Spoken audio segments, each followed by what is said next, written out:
Water is a colorless, odorless, and tasteless liquid. One molecule of water has two hydrogen atoms covalently bonded to a single oxygen atom. Oxygen is more electronegative than hydrogen, meaning that it is better than hydrogen at attracting electrons. So it keeps electrons closer to itself. Because of this, oxygen is slightly more negative than hydrogen, leaving a partial positive charge on hydrogen. It makes water a polar molecule. Means one end of water molecule is positively charged and the other end is negatively charged. If you've ever looked at a battery, this is kind of what it's like. Partially positive regions of one molecule are attracted to the partially negative regions of nearby molecules, forming a hydrogen bond. Each water molecule can form hydrogen bonds with up to 4 neighbors. Water has a variety of unusual properties because of this intensive hydrogen bonding between its polar molecules. Water is called the universal solvent because it is capable of dissolving more substances than any other liquid. This is due to the polarity of each water molecule. Have you ever put salt into water? It easily dissolves in water and becomes part of it. Table salt is made of the ionic compound sodium chloride.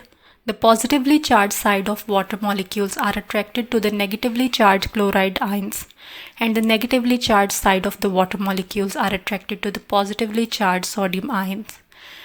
Sodium and chloride ions get surrounded by water molecules, breaking the ionic bonds that held them together. Once this happens, the salt is dissolved, resulting in a homogeneous solution. However, that is not the case when you put oil in water. Water is a polar substance and oil is a non-polar substance. So instead of mixing, oil floats on top of water.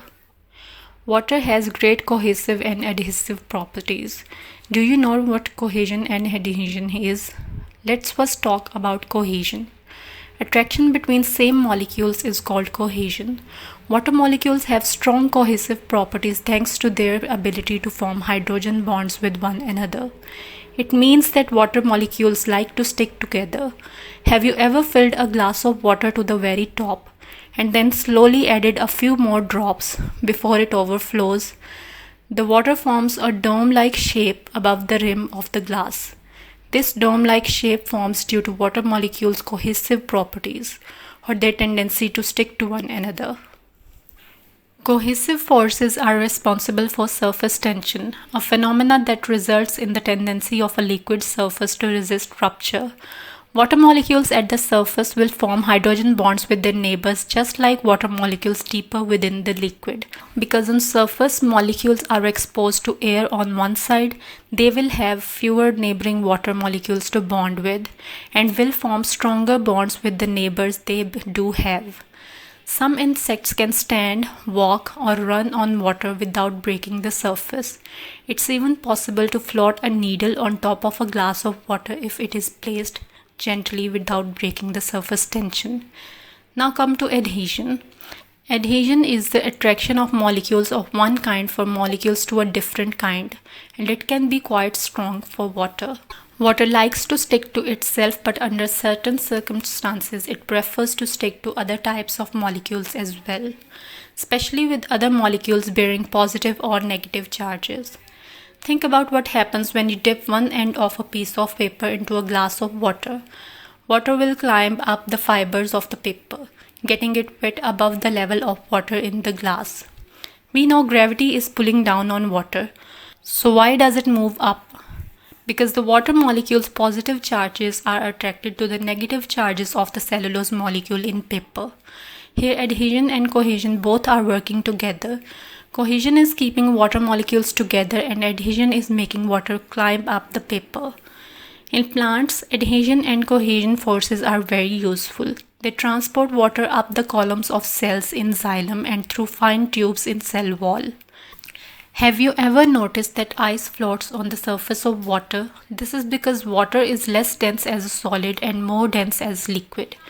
When water freezes, water molecules form a crystalline structure. In liquid state, water molecules are held together by weak hydrogen bonds, but in solid state, because of decreased temperature, hydrogen bonds become stable, arranging water molecules far apart from each other in a hexagonal shape.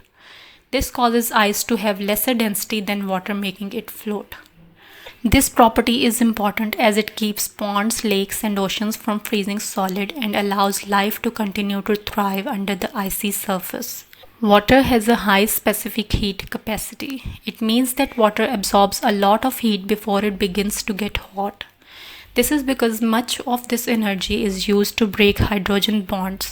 You notice that temperature of other bodies like land and rock change faster compared to water. When you heat oil or iron in the same amount along with water, you can see water does not get heat up that rapidly. This is why water is so valuable to industries and in your car's radiator as a coolant. The high specific heat of water also has a great deal to do with regulating extremes in the environment. For instance, the fish in this pond are happy because the high specific heat of water in the pond means the temperature of the water will stay relatively the same from day to night.